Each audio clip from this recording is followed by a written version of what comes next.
Okay. So welcome everyone. So today's seminar will be given by Theodore Kypraios from the University of Nottingham, who will be talking to us about some recent advances in Bayesian non-parametric inference for epidemic models. So please, Theo, take it away. All right. Yes. Hello, everyone. Good afternoon. Thanks for making the time to come along to this virtual seminar. It's nice to see people, even virtually. It's nice to see people, and hopefully we'll meet sometime soon. So what I would like to talk about today is some of the work we've been doing in kind of Bayesian non-parametrics for epidemic models.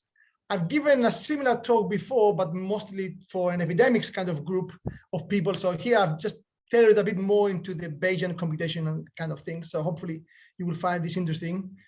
People who know me, like Christophe, they know that I speak at the speed of light. If you do have any questions and if things I say don't make sense, please just speak up anytime throughout the talk. I should start by thanking the people who've done the work, and the work I will be presenting today is really done by our former students, Alan, who is now in Manchester, and Roland, who is still actually in Nottingham. So they both did the PhDs with me, and Phil O'Neill, one of them was funded by IPSRC, the other one from the University of Nottingham. So I'm grateful for what they've done. So this is just a short kind of outline. I'll start by giving the motivation why we do what we're doing, and I'll try and introduce things kind of from the bottom kind of up. So starting with some simple homogeneously mixing models, moving on to heterogeneously mixing models, then extension of the model, some of the challenges which I hope you will find interesting, and maybe we can discuss at the end how we can overcome some of these, and then finish off with some conclusions. So again, I think before COVID, whenever I used to give talks in places where not everyone was familiar with epidemics or epidemic modeling, I had to convince them why this might be interesting.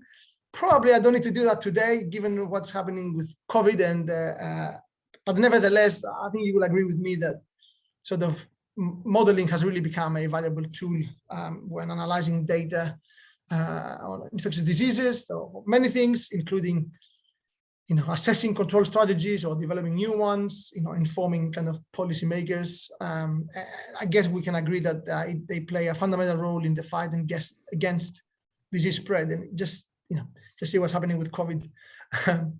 So in terms of analyzing data from infectious diseases, I guess these are the three kind of main steps people do. I mean, even for COVID, I guess. So first, you want to construct a model to help you understand the transmission mechanism, so how the disease spreads. Once you have that, you want to make inference for the parameters for the model, so by fitting the model to data.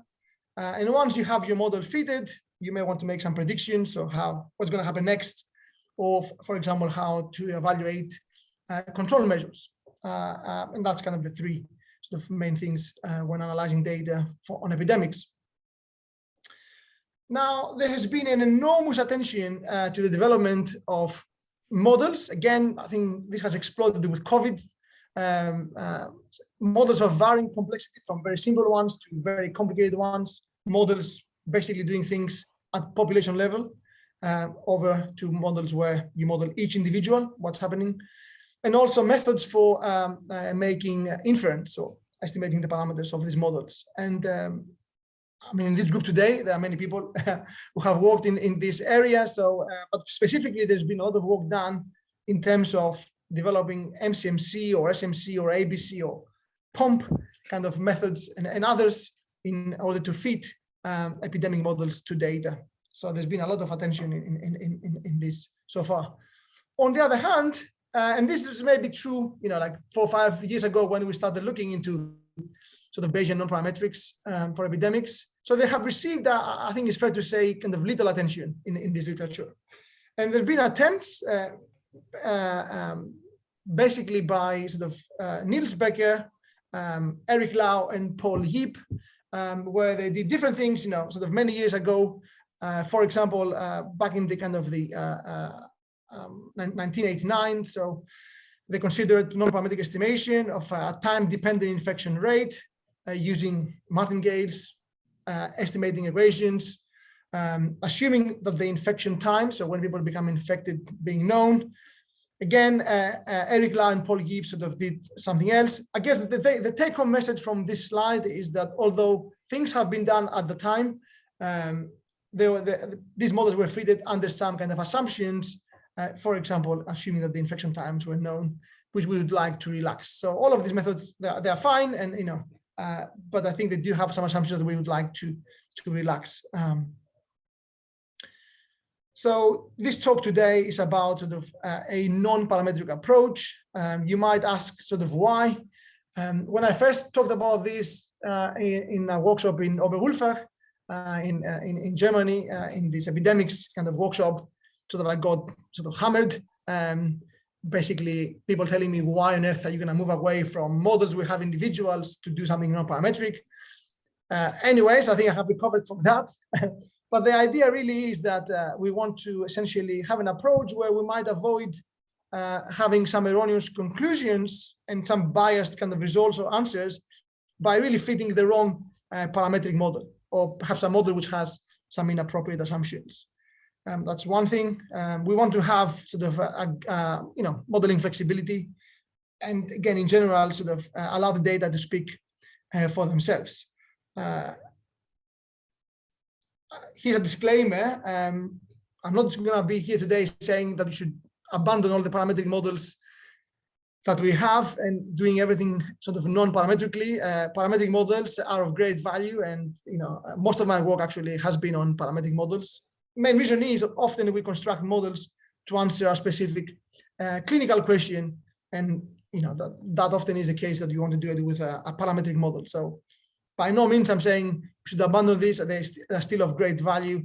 It's just having something else in our kind of toolbox when we analyze data on infectious diseases. So I'm going to start first by sort of giving you the roadmap. So homogeneously mixing kind of populations. Again, I think by now people know what these models are, but hopefully there's no harm me saying a few things about them, just to keep everybody, engaged. Hopefully, again, you've seen this kind of compartmental models. So SIR. Essentially, people at any time throughout, let's say, an outbreak, there might be one of the three states: susceptible, infective, or recovered. And when you construct an epidemic model of this kind, or even something a bit more complicated, having another state or other states, other compartments in between, you consider the infection process, or how people become infected, what we call the removal or the recovery process, so how people recover. What does your model say about this? You may want to consider an individual sort of infectiousness. Also, you may want to consider the population structure, people living in households, going to workplaces, perhaps taking the bus, and sort of many other things. So that's basically kind of a few of the key aspects of epidemic modeling. Just to make it a little bit more concrete, so the vanilla, if you like, SIR model, so the homogeneously mixing SIR model, also known as a Markov SIR model, basically has the following assumptions. So new infections, so people moving from susceptible to infectives, occur at the times of a time non-homogeneous Poisson process with rate beta times S of t times I of t. So beta is the person-to-person infection rate, S of t is the number of susceptibles at time t, and I of t the number of infectives at time t. So that's basically what the model says, how new infections occur.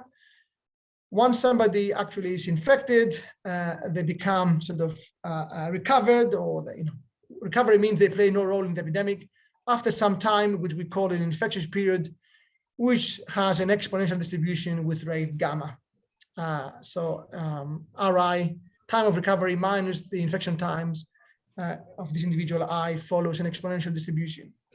And from an inferential point of view, if you have some data, what you would like to do under this model, estimate the parameters beta and gamma. Okay, so that's one thing. Again, this is called Markov because the whole thing is a Markov process.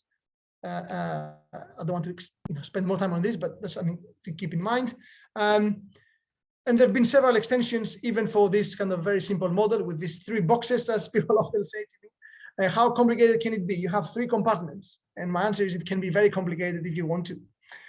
So people have done things like having a nonlinear kind of term. So rather than saying that the infection rate, the overall infection rate is beta times S times I, is beta times S times I to some power delta. And that is something which you can control, if you like, the nonlinearity. You can have another nonlinear term for the susceptible individuals, S of T as well. And sort of several versions, that the one can think of this kind of form. And rather than assuming having an exponential distribution, which is not really very realistic in practice, you may want to have, let's say, a gamma distribution or a variable distribution, or even a constant. The exponential really is not, realistic at all. People have used it in the past because we can do some mathematics with it, but gamma is much more realistic, or a variable, or even a constant.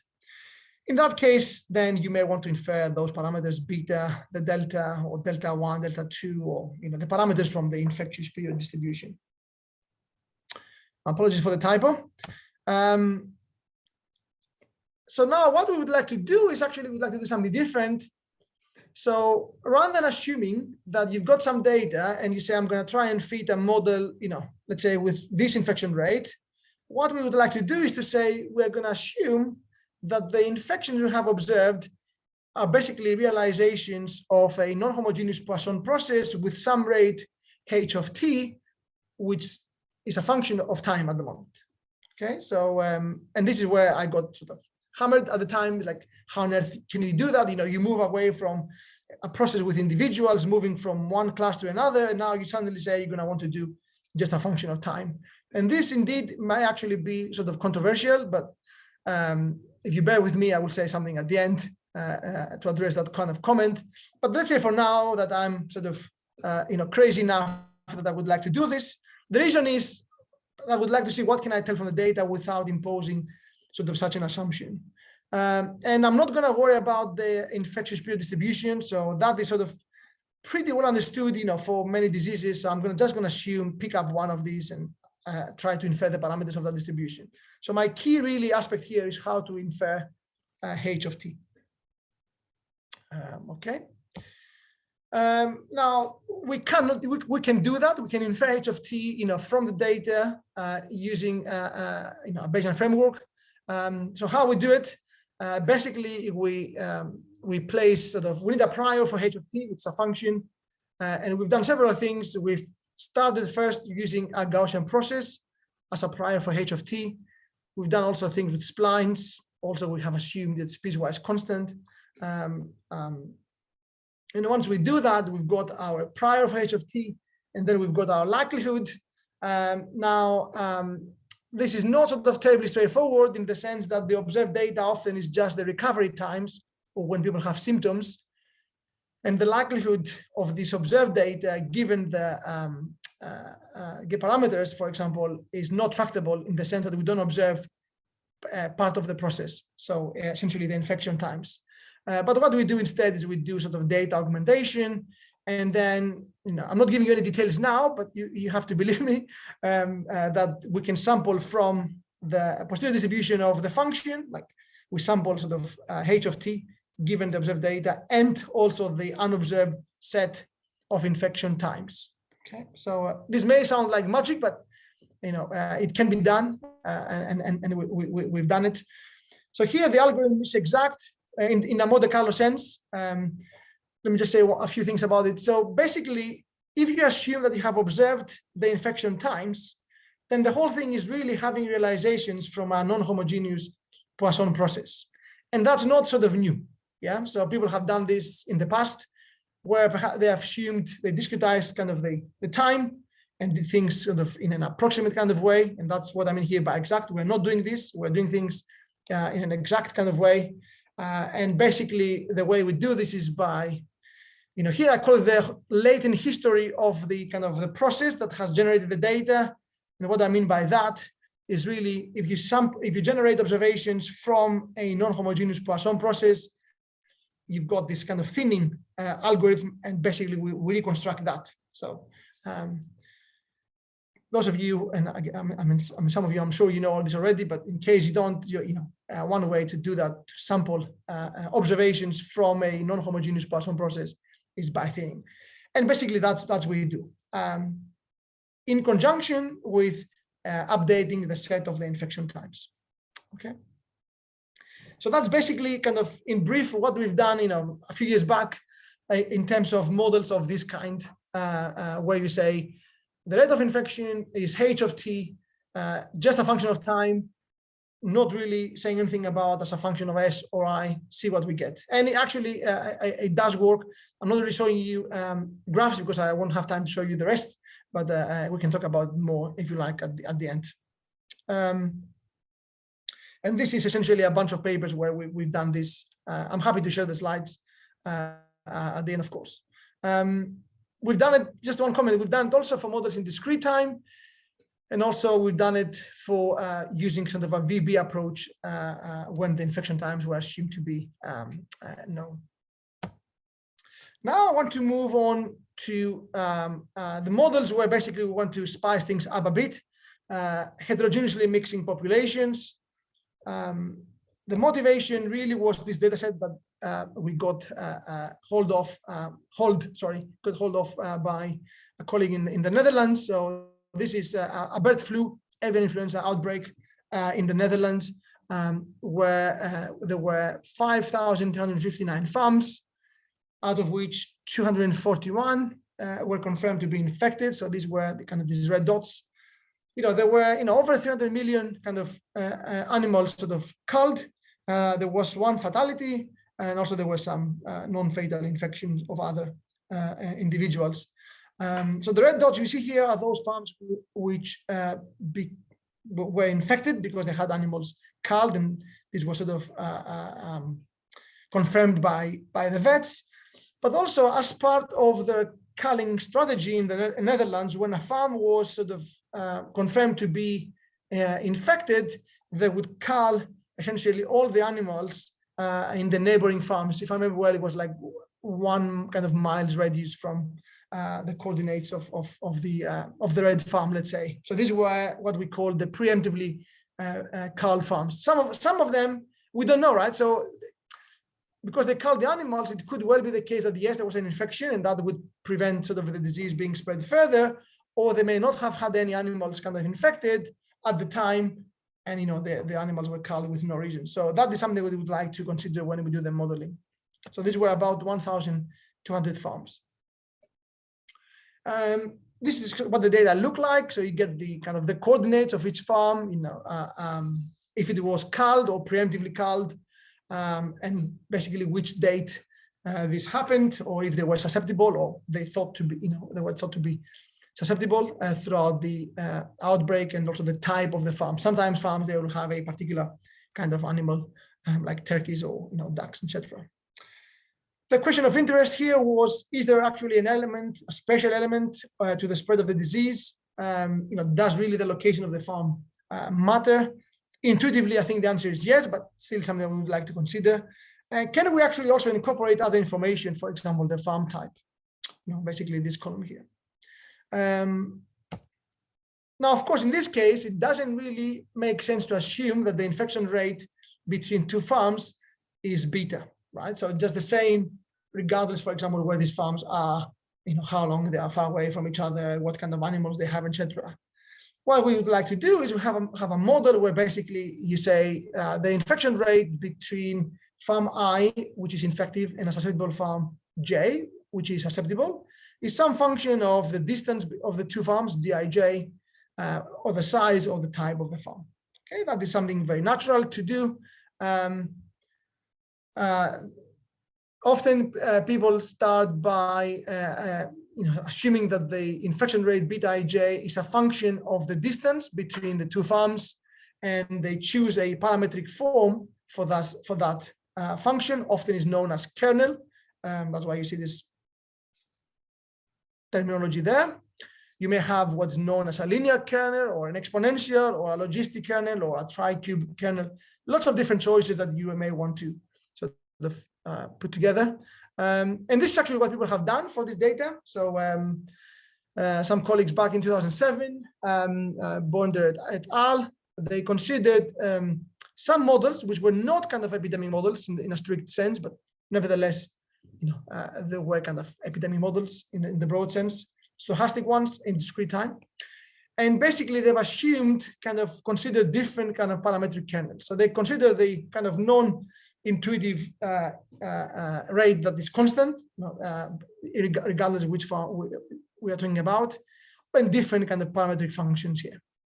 And what they've done was to basically assume that the infectious period, so a farm, whenever it was thought it was infected, they made infectious for 7.5 days. They used again, some sort of GLM type of model, not necessarily GLM, but type of GLM. They did maximum likelihood, and then also they choose which model they thought was best by using AIC. And that is for the fairly standard. If you have kind of like a hardcore Bayesian and you don't like AIC, you can do the same thing using DIC, if you like DIC, right? So, or you can do like a base factor. But that's kind of the general kind of paradigm in this area. So consider different kernels, fit the models, and do some sort of model selection. But it's fine. You can do that. I've done this myself. So when I was doing my PhD, ages ago. But sometimes it can be difficult to propose or even think of a function or kernel, for example, given the observed data. Some of these kernels, they could be sort of fairly restrictive. Honestly, often they are being sort of arbitrary choices that people use. Not all the time, but sometimes.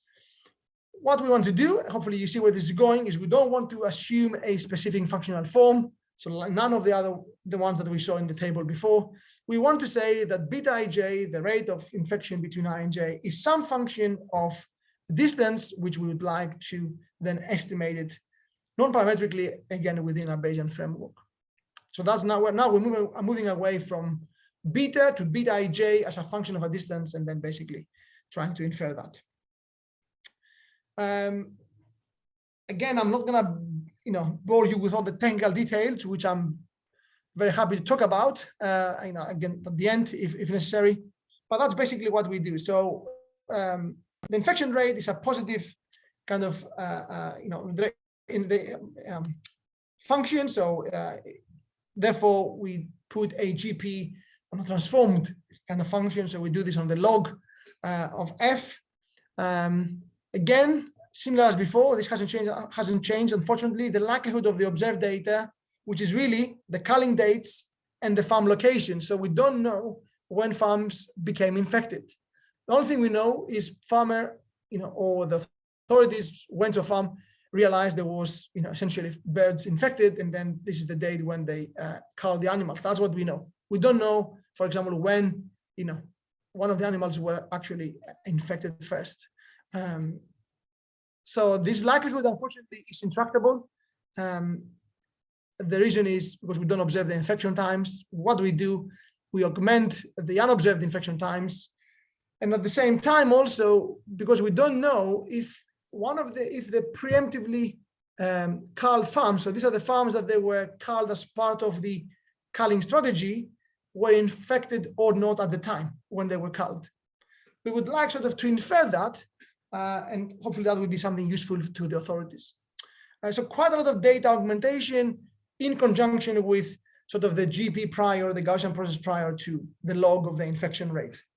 And then to do that, unfortunately, it's not something that I can do myself, for example, in Stan. So you need to write some, algorithms sort of which are efficient. So we've done that. So now when I say we, I mean Roland, our former student.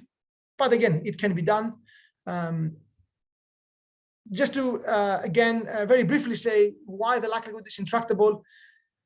I'm not going to sort of spend a huge amount of time here, but just say, so if you think about an individual kind of farm, then the likelihood contribution, if you like, from this individual farm or individual is basically, you need to account for the time avoiding infection up to time ij, and then by becoming infected at that time, that's also a likely contribution, and also by being infectious from ij to rj. So three things that you need to consider when you sort of construct the likelihood.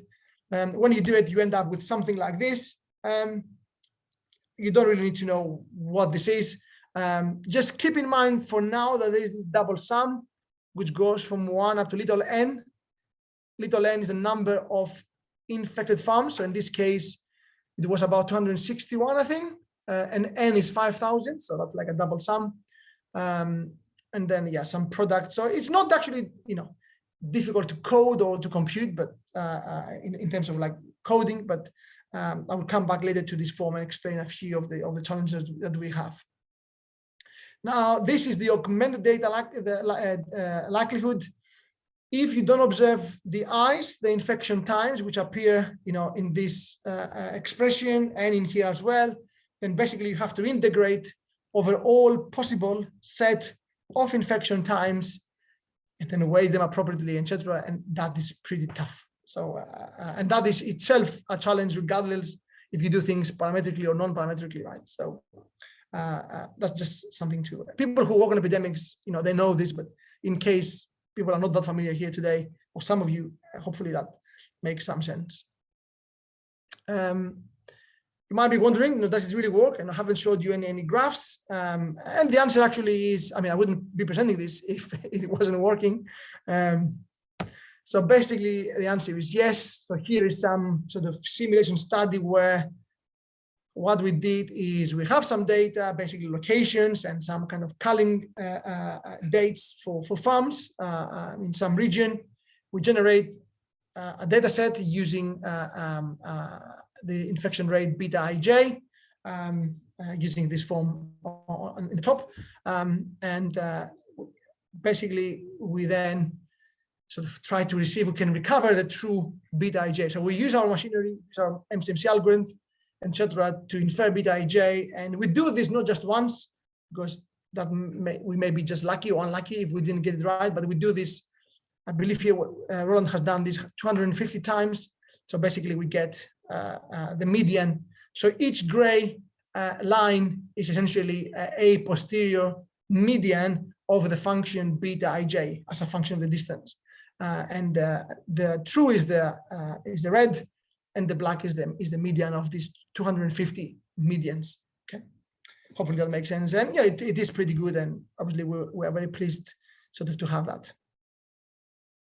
So having sort of convinced ourselves that this seems to be doing something sensible, then we can do this for the avian influenza data.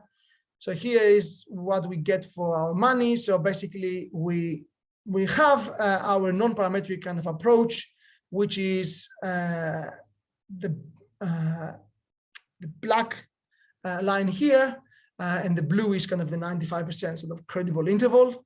And also we plot this alongside the parametric. So I think the best model that Boender et al. Found back in 2007, and we get sort of comparable kind of answers. Okay, so maybe there is some discrepancy, for example, here, but essentially it's sort of a different kind of model. But again, we don't really get wildly different answers, which would have been sort of worrying. And believe me, when Roland was doing this, we used to get plots like this, and my response would be, oh, maybe there's a bug in the code. Go back and check your code, and no, sometimes this would be the case. Also, what you see here is the typical thing when you do things non-parametrically. You pay the price for being non-parametric. There's no free lunch. You have more uncertainty. Okay. This is a graph which we think authorities find sort of useful. Basically, for each farm, as part of our data augmentation, because we augment whether or not a farm was infected and its infection time, we can compute, for example, a posterior probability of a preemptively farm being culled, being infected. So, and you can get maps sort of, like this. Okay. You can also do things by essentially doing predictive simulation and seeing, for example, which culling strategy is sort of best. Again, in the interest of time, I'm going to skip this slide. What I think is more interesting is this, and this actually is something that we've done in response to one of the referees' comments that we had for our paper. This is the time where the referee says something, sensible and something very constructive, which is not always the case, but this time it was the case. So basically what we said we will do, when I said in the beginning, oh, you might get wrong answers or biased results if you fit the wrong model, that's really basically what this table sort of says. So we simulate data from a model like this, and then we fit kind of the true model and trying to infer theta1 and theta2. In this case, they're both kind of the same value. We fit kind of a wrong model. Of course, in reality, you wouldn't know whether or not the model you're fitting is a true one. But let's say somebody fitted this model, so a slightly different kernel. And also we did ours, kind of the Bayesian non-parametric approach. And yeah, so this is what the true model sort of gives you. So as kind of your posterior predictive distribution of the final size, or the number of farms which were infected. And basically you get a very wrong answer when you fit the wrong model, both in terms of the final size and also for the probability of having a severe outbreak. When you do it using our approach, a BNP approach, without really making assumptions at all about how the shape of the kernel is, then the answers look pretty good. You might say, oh, this is a very easy example. You're just having an exponential kernel and you're fitting a logistic one. This is basically what the referee said. Can you do better? Can you do something a bit more interesting? We try to do something a bit more interesting, and that's a similar kind of table where the true kernel is something more elaborate, sort of more kind of fancy, if you like, and then we do kind of play the same games, so fit different kind of models, different parametric kernels, and also our one. And again, the story is the same.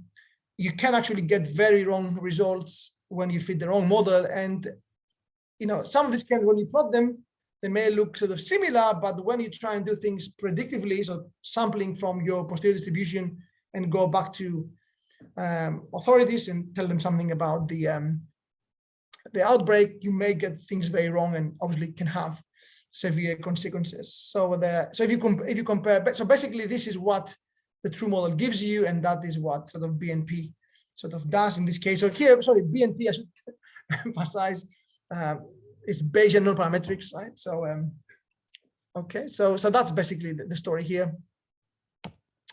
How am I doing with time? Okay, so hopefully not too bad. So this is again going from a homogeneously mixing population with rate of infection beta to beta ij, where beta ij was just a function of time. Can we do something else? The answer is yes. When I did my PhD, and my PhD, 2/3 of it was really kind of MCMC for epidemics, developing MCMC algorithms for epidemics. I also analyzed kind of the data on the foot and mouth outbreak in 2001 here in the UK, and basically I focused in Cumbria. So this is the case where we had 5,436 farms. Some of them were sheep farms, some of them were cattle farms, and some of them they had both sheep and cattle, so different types of farm, if you like, out of which 1,021 were infected. And this is kind of the map here. Gray dots, all the farms, red ones are the infected ones. So we thought, at the time when I did my PhD, I actually used one of the models that people like Matt Killing, for example, sort of developed at the time, and sort of, what was the other one?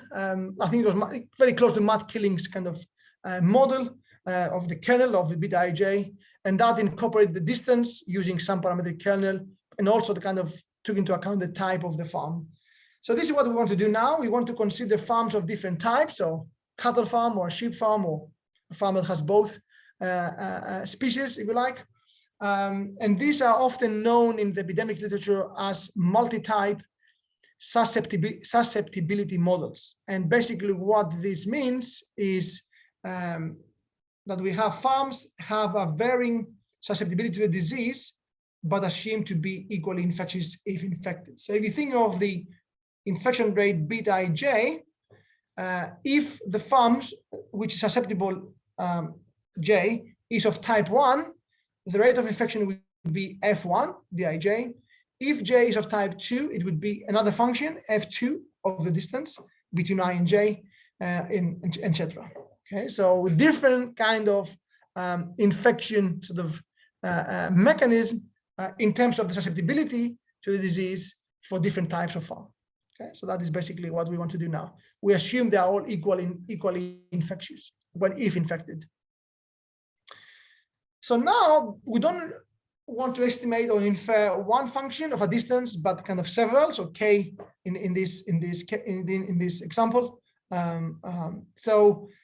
So how we do it? So we came up with some kind of models to do that, so different kind of options. So the first thing we did was to place essentially a joint distribution on the functions f1, f2 up to p. So p, or is p and k the same thing here? So yeah, let p equals k.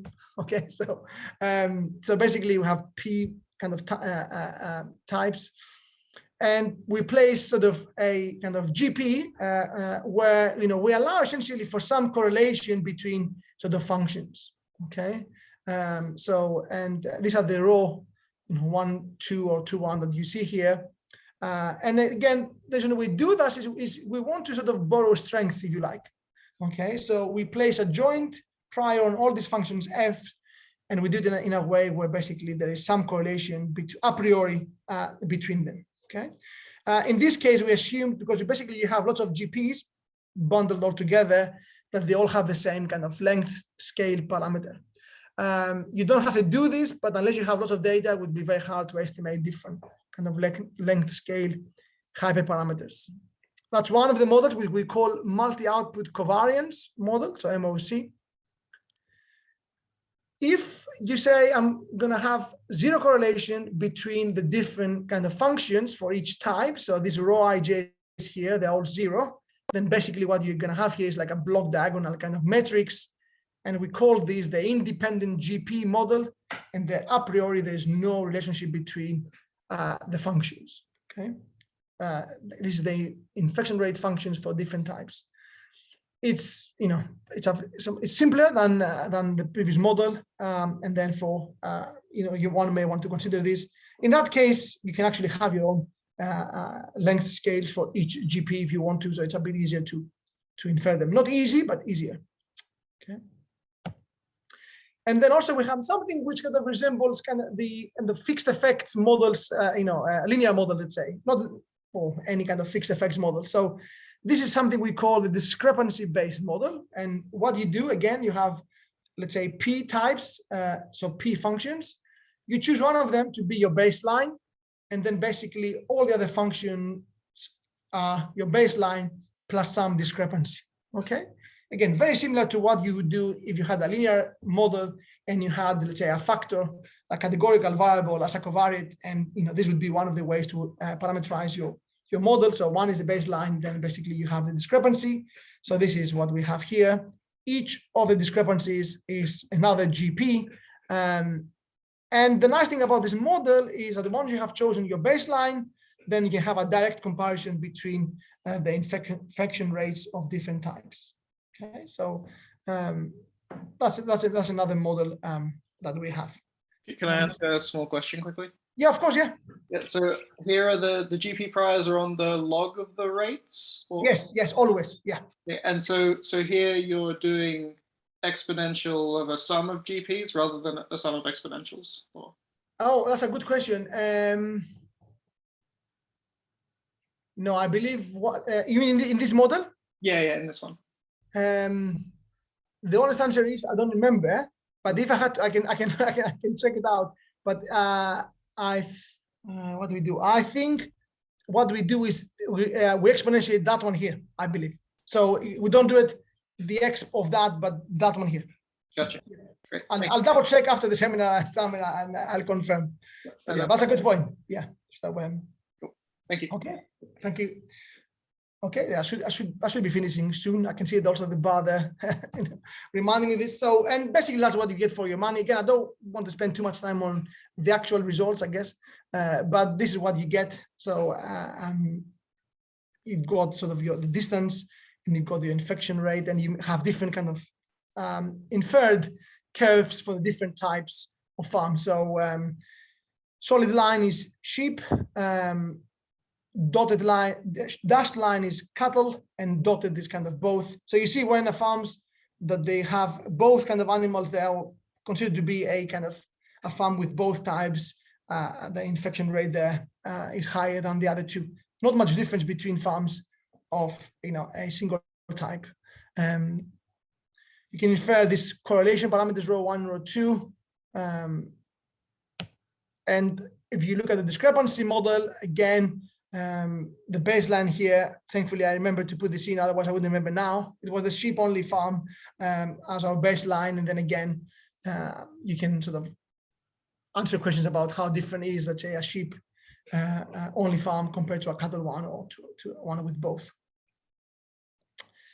Okay, so since this is part of the Base for Health and then the Conscience kind of program grants, and I know lots of people are working on sort of methodological kind of problems. So I skipped actually most of the details here in the interest of kind of time, but there's a lot of stuff that is happening under the hood that I haven't had time to talk about, but more than happy to discuss later. But let me just say this: so fitting kind of stochastic models, individual level models to data, parametric or non-parametric, is far from trivial. Okay, so you may think, if you haven't worked in this area, that that seems like a standard data augmentation problem. Just use some off-the-shelf kind of algorithms and off you go. And yeah, that's basically what I thought as well when I started my PhD. But soon you realize is that this is not trivial, because you have this huge dependence between the infection kind of times, which you don't observe and you augment or you impute, and kind of the parameters of your model. So therefore you need something a little bit more clever than standard MCMC. And there are many things that have happened, including my work, but also others. The same thing applies here, right? So this hasn't gone away. Something else that hasn't really gone away is the following. So if you recall kind of the likelihood function formula, which I don't remember you to remember, but there was a double sum, and that is a sum which is like n over little n and over big N. So small n is the final size, so how many farms were infected.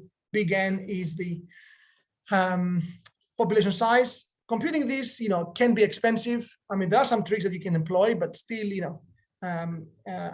it's of order n times n, but you can sort of again make this a bit more efficient. But still, if you have, I don't know, if you gave me all the farms in the UK for the mouth, which 130,000, that's tough. So even with those tricks, this is still a problem.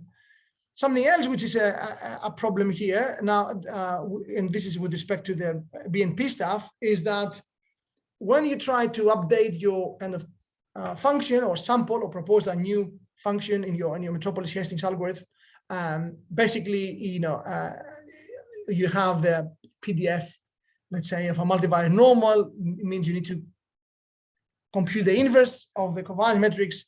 And we found that for our kind of data sets, and when they're all bundled together with the MCMC for epidemics, it can be problematic.